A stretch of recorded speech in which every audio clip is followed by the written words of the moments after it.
All right, I want to start going through this bell work. It is really, really important that you guys are paying attention through this bell work, because at the end of the bell work, we're going to play a Kahoot that's based on some of the skills that we've been working on that are also covered here in this bell work. All right, so please make sure any distractions are put away so you guys can pay full attention while we're going through this. For number one, we've got two different expressions. We want to condense them. Somebody at the door. Thank you very much. When we go to condense, okay, sorry. When we go to condense, there are three properties that we need to keep in mind.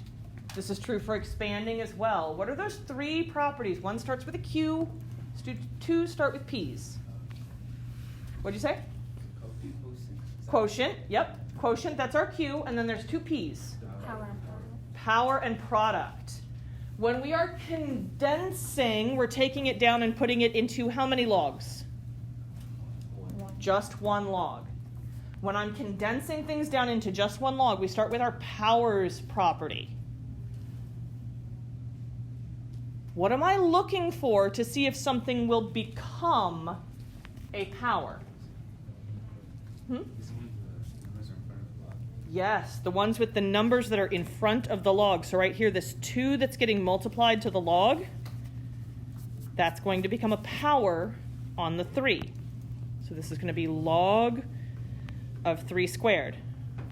Do you guys see anything else that's meeting that same criteria that we should do the same thing with? The 2 and the y right here, yep. Anything else? 3 and x. The 3 and the x. Those are being multiplied. So I'm going to bring down this plus sign here. I'm going to have log of x cubed. Bring down my subtraction. Log of y squared. I meant to write that power in purple so that it would stand out. There we go. You guys okay with that so far? Cool. I should have started with this question, but I didn't. What's the base on this particular log that we're working with? 10. Whenever you don't see a little number, you see log, but no little number, it's a base of 10. All right, so we've used our powers property. We still have product and quotient. What am I looking for to know that I might need to use the product property? Plus sign. Do we have any of those? Sure enough do, right here. So when I see pluses in between two logs, I'm going to condense that down into just one. And the arguments of the log before and after the plus sign are going to get multiplied together. So I would have log of 3 squared x to the third. And then I'm going to bring down that minus common log of y squared. We've used powers. We did product. That just leaves me with quotient. Do I need to use the quotient property here? Yes. How do you know? Because there's a subtraction sign there. I didn't ask this question with the product property, because if I do 2 times 3 or 3 times 2, I get the same result. The order that I write those down in doesn't matter when it's timesing. Is that true when I go to write division, when I write a fraction? Does it matter which one goes up on top? Yes. If I change which thing is up on top, 2 over 3 is different than 3 over 2. So I care about the order now. I've got 2 arguments. I have this 3 squared x cubed, that's one argument, and then I have the y squared. Which one is going to go up on top of my fraction? The first one, the one that comes before the minus sign goes on top. So I would have common log of 3 squared x cubed, that's in my numerator.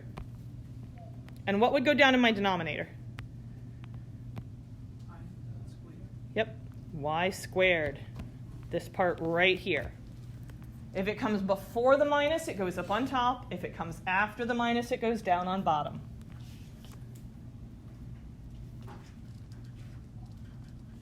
How do I know when I have something fully condensed? How many logs are there when it's fully condensed? Just one. Have we gotten it to that point? Yes. When you look inside the parentheses, when you look inside the argument, are there any pluses there? Any minuses? Then we are condensed. We want to make sure that any pluses we saw before have turned into multiplication. Any minuses that we saw before have been turned into division. So this is fully condensed right here. And if you stopped right there on your test, I would give you full credit for that. Yes, sir.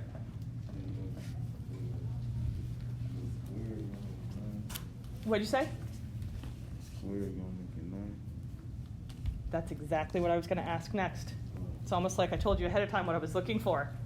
So Sakai was asking about the 3 squared right here. And he said, wouldn't that make it 9? Is 3 squared 9? Sure enough is. So there's another way you could write this final answer and also have it be correct. What would it look like if you simplified that part? Yep. 9x cubed over? Yes. Over y squared, yes. I would give full credit for either one of those. They are fully condensed. So far, so good? Let's try this exact same pattern with the next one. What's the first property that I go looking for when it's all spread out like this? What'd you say? Powers property. Do we have anything that's going to become a power? The 3 right here, because that's being multiplied. That's going to become a power on what? On the 4. So I have log base 2 of 4 to the 3rd power. Is there anything else that's going to become a power? The 2. This guy right here. That's also being multiplied to this log. So that's going to become a power on the 6. Log base 2 of 6 squared. So far, so good? Awesome. After I go looking for my powers property, and we've taken care of all of the powers that we've seen, then we go looking for product property. What symbol am I looking for? Addition. Do we need to apply the product property here? No. Why not? No addition. No addition signs. So that's 2 properties. Quotient property is the 3rd one. Do we need our quotient property? Yes. Yes. And you know that because you saw Subtraction. subtraction. So I'm going to have log base 2. Subtraction means I'm going to turn it into division. What are we going to have on top of our fraction?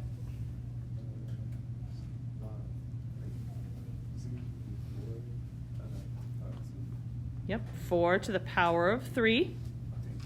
Yeah, that's okay. It's really hard to see. What's going to go down on the bottom? 6 to the power of 2. Is this fully condensed? Yes. I have it down to just 1 log. I would give you full credit for that on the test. Is it fully simplified? Could you get fancy with it and do a little bit more?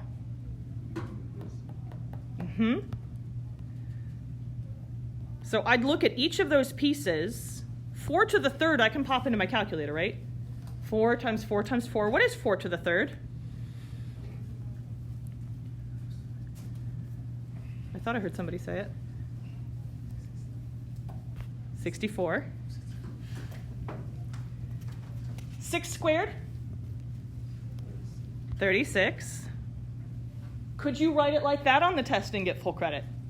Yes, you could. Could you do a little bit more with it? Yes. This is one that if I just do 64 divided by 36 in my calculator, it's not something pretty like 2.5. It runs right off my screen. So I wouldn't want to write it as a decimal because we never want to be rounding things if we don't have to. But I could reduce my fraction. Is there anything that you guys know of that would go into both 64 and 36 at the same time?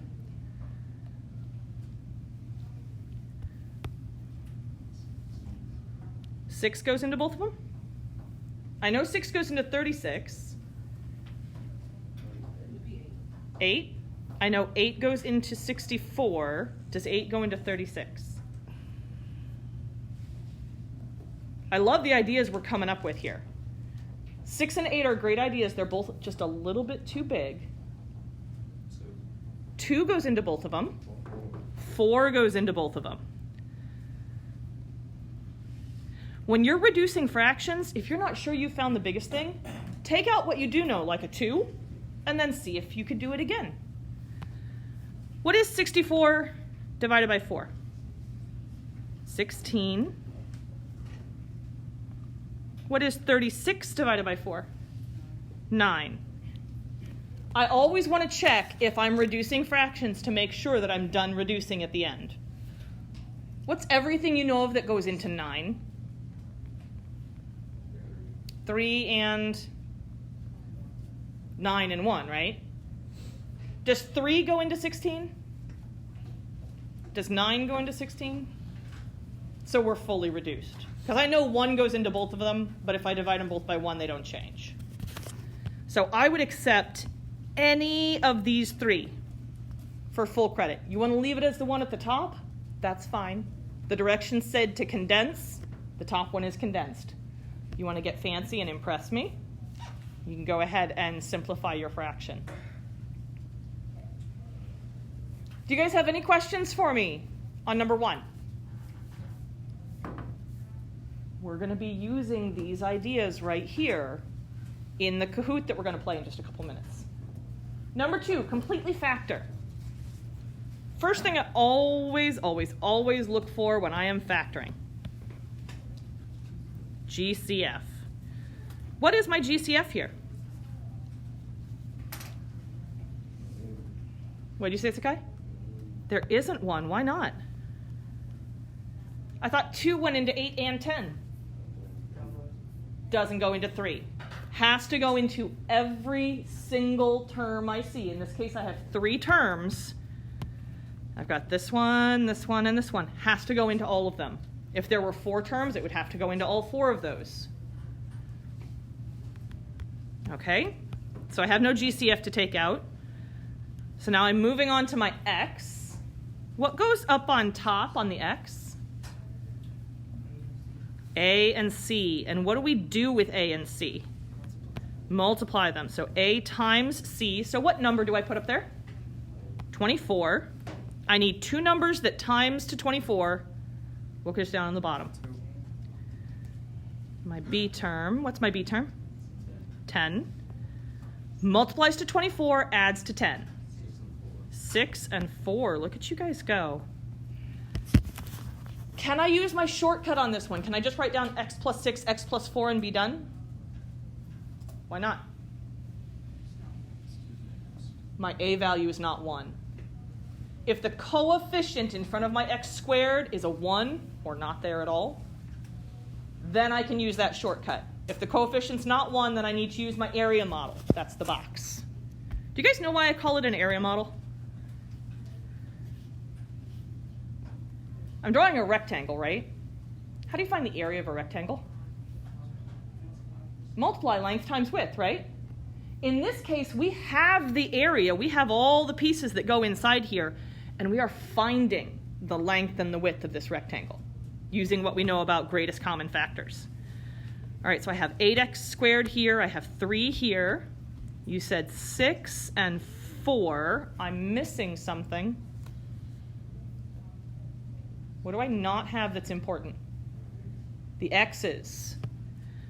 This area model is supposed to be a perfect representation of this polynomial right here. It's supposed to be exactly the same. I see the 8x squared.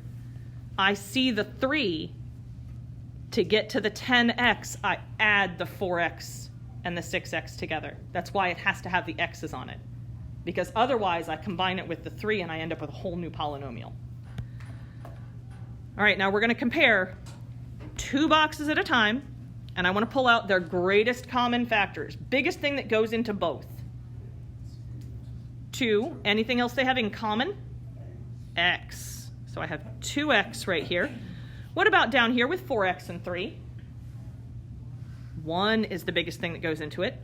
Is that going to be a positive or a negative 1? Why? There's no negatives in the box anywhere. I don't have to worry about negatives if there aren't any. So 2x plus 1, that's one of my factors. That's the length on my area model there. Now we're going to go vertically.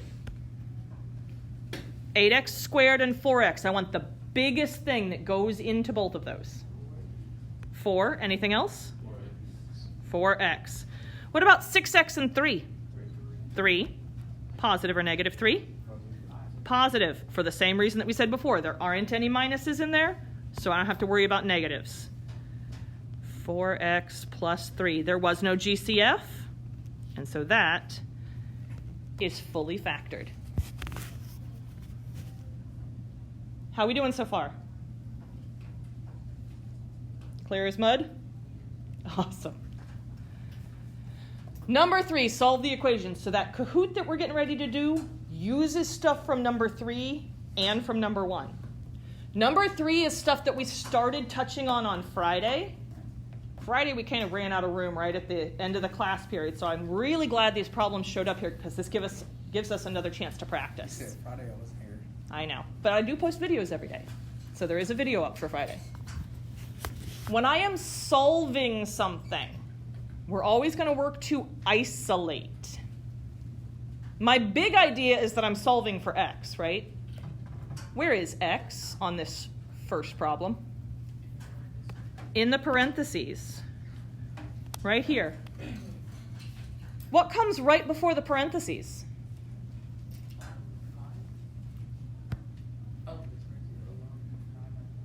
Yeah, log base 3 comes right before the parentheses. This is my argument. Right now, x, what I want to find, is trapped inside this argument. Are we allowed to just get rid of parentheses because they're inconvenient? No, they have meaning. I can't get rid of them, and that argument is not being multiplied by log base 3. Log base 3 is its own operation that is happening to this argument. I can't break this apart right now, just like I can't get rid of those parentheses. So if I can't break it apart, I have to isolate it. If you can't get rid of it, you have to isolate it. So that means anything else that's on the left-hand side that's not the letters log, not my base, and not my log, or sorry, my argument, I have to get rid of. So tell me the things that need to go on the left-hand side. What am I going to have to get rid of on the left? The 9. The 9. How do I get rid of a positive 9? Subtract it. And if you do it to one side, got to do it to the other side. So I'm going to minus 9 from both sides. I know on the right, that means I'm going to have a negative 5. What will I have on the left?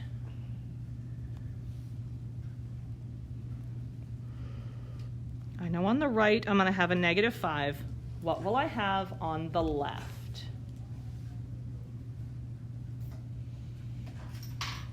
What's everything that I've got remaining? I have log base 3. What else is still over there? 5x minus 2. Is there anything else that's still there that I need to bring down? The negative. How am I going to get rid of that negative?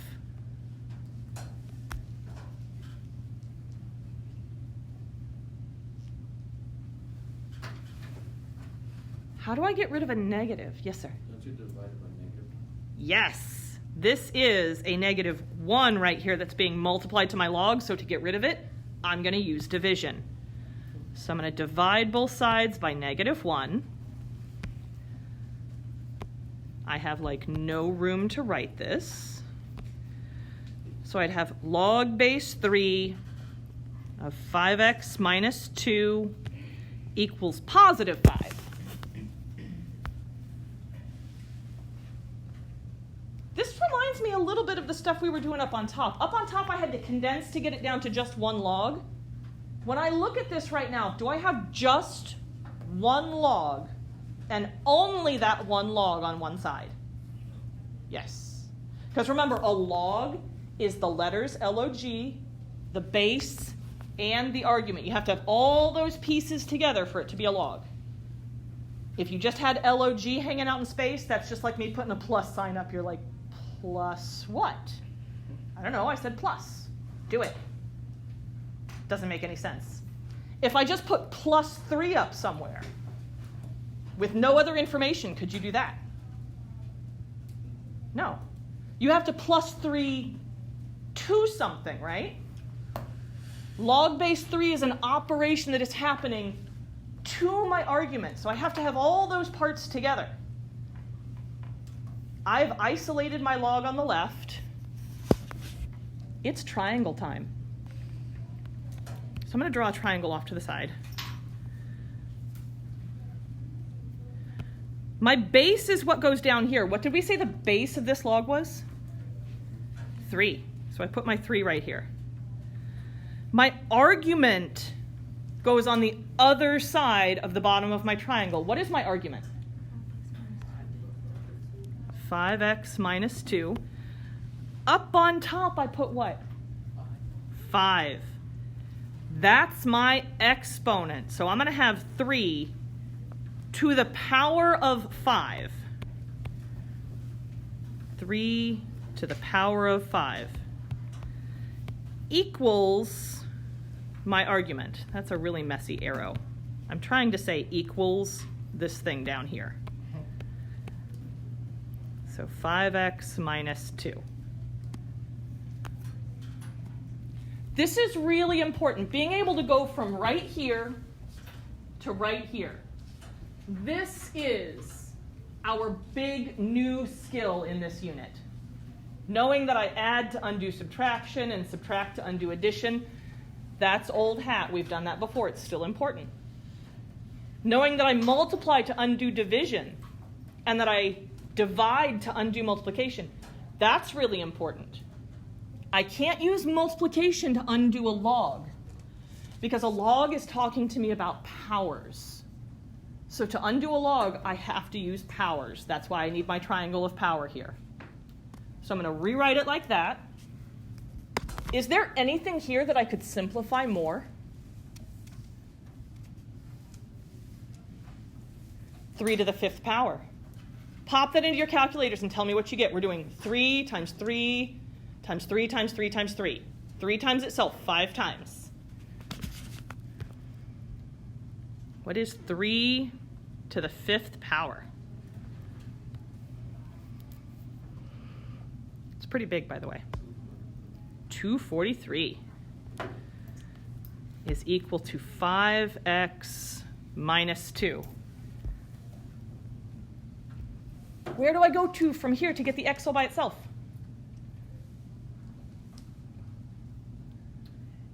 Add 2 to both sides.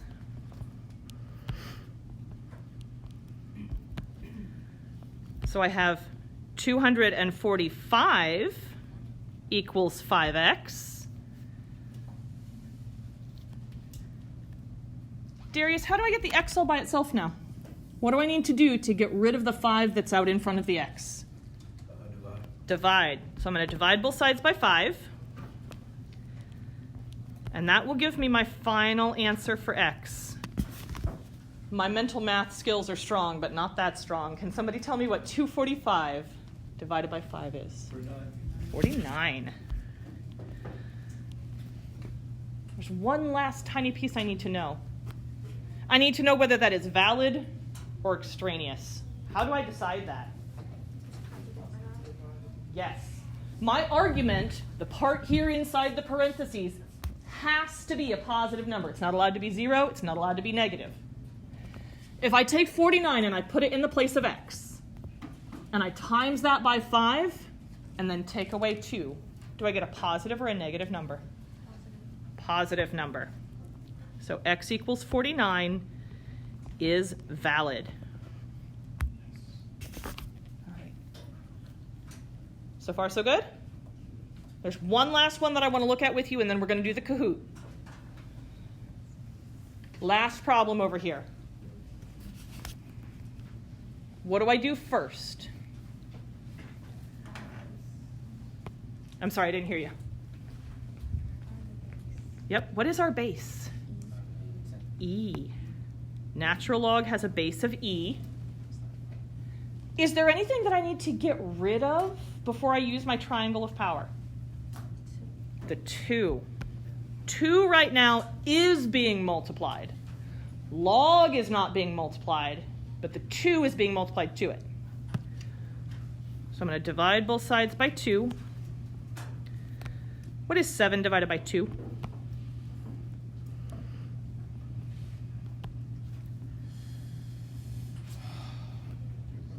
3.5. Could you leave that written as a fraction if you wanted to? Yeah. Yes, you could. If it comes out to be a nice, pretty decimal like this, I'm okay with decimals. When it runs off your screen like 3.333333333, don't write that one as a decimal. That one I want as fractions, because we never want to round in the middle of our work. Can I use my triangle now? Yes. Once I have the log with its base and its argument all alone, then I can use my triangle of power. What is my base? E. What is the argument? X plus 5. What's my exponent that goes up here? What'd you say? 3.5. E is my base, so it has to go on the bottom. Argument also goes on the bottom. So I'm going to have e to the power of 3.5 is equal to x plus 5. What operation now would get x all by itself? Look at just the side where the x is. What do I need to do to get x all alone? Minus 5 from both sides.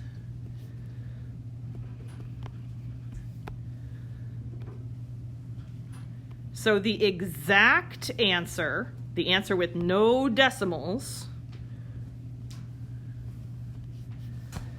is that x is equal to e to the power of 3.5 minus 5. If I want the approximation, that's when I stick it in my calculator. And into my calculator, I would put e to the power of 3.5 minus 5. If you don't have a scientific calculator at home that you're comfortable using, you can always go to the Desmos website or use the Desmos app. When I put this one in mine, I got 28.115 for my approximate solution. Please make sure that you guys are taking the time to make sure that when you put things into your calculator on approximate answers, you're able to get the same thing as me. But I do want to scoot us onto the Kahoot so that we have a little bit of time to play that. So on your phones or on your computers, you want to go to kahoot.it. Please make sure that any names you enter are school appropriate, or else I will kick you out. I know, right?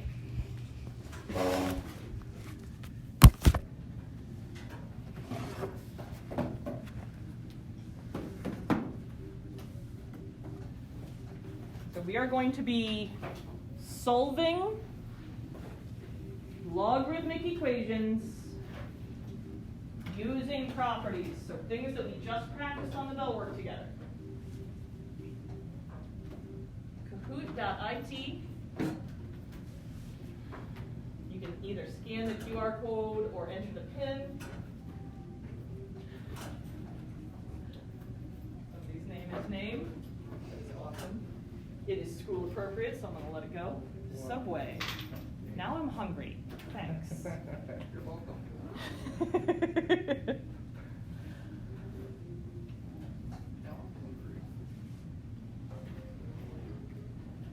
Waiting on about 9 more people. We got about half the people in here. I'd love to get the first question up on the screen.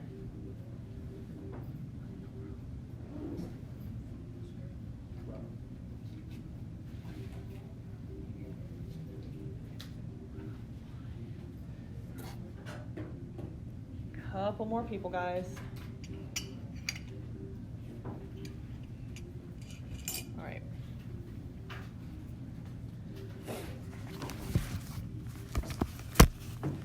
Beautiful.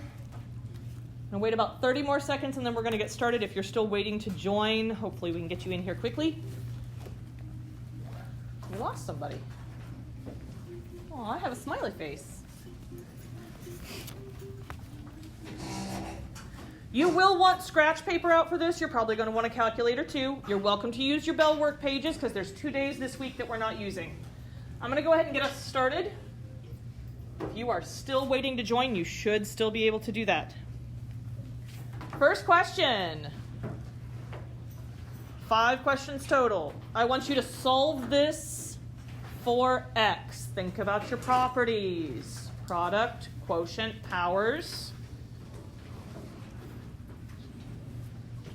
Think about your properties.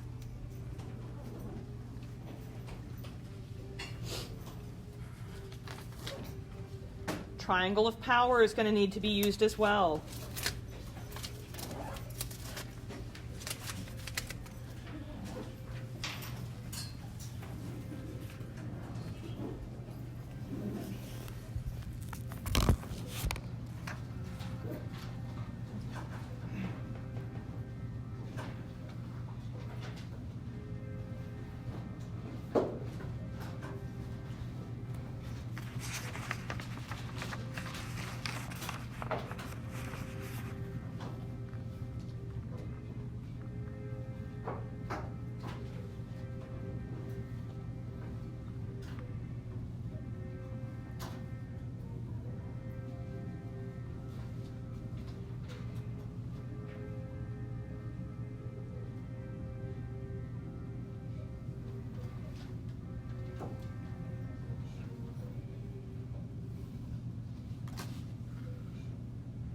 Seven more seconds. Take your best guess now. Beautiful. The correct answer, which 6 of us got, was 2. Beautiful. Let's go over it real quick and then we'll get our next question up. What property would I want to use here? What property would help me get it down to just 1 log?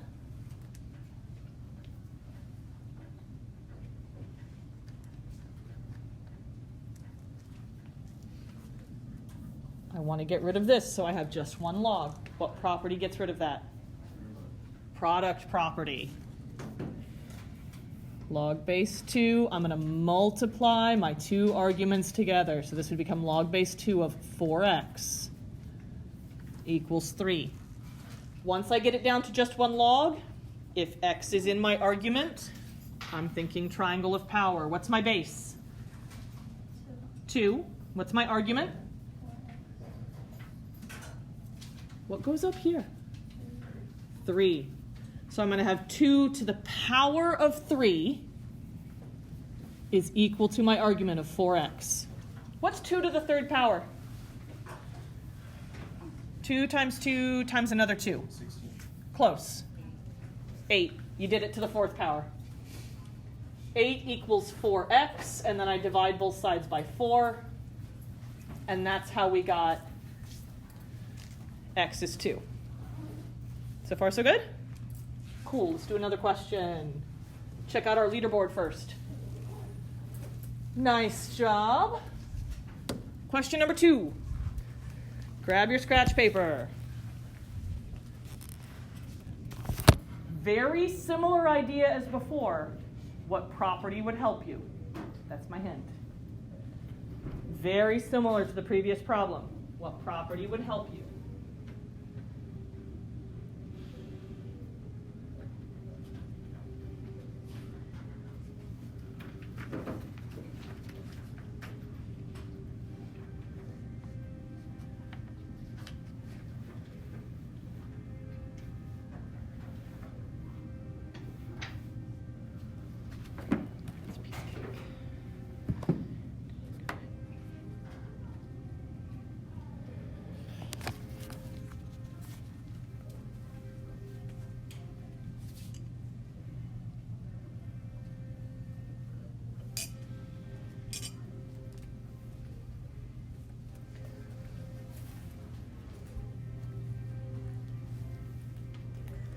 Almost everyone has answered.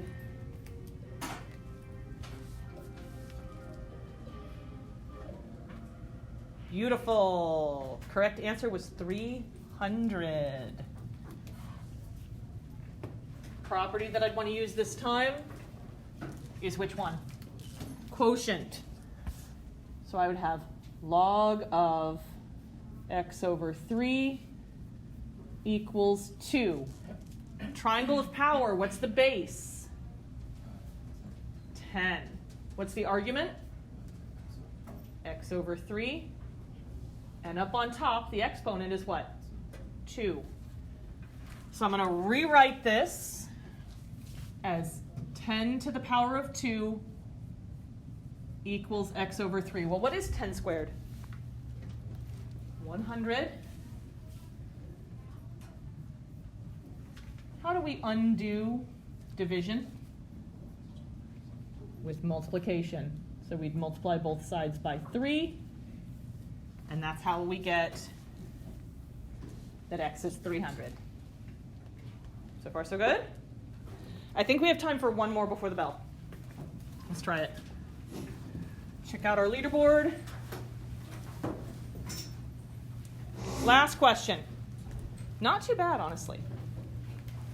Solve this one for x. Top 5 people on my leaderboard will get to come pick out a prize. Last question.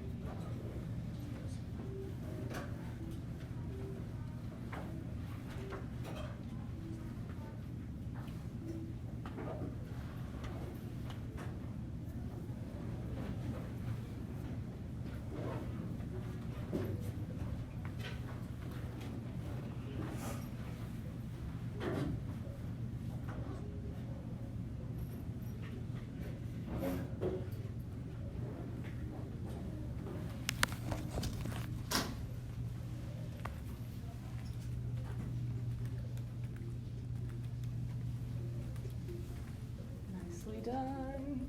Almost there. I think we're waiting on 1 or 2 more.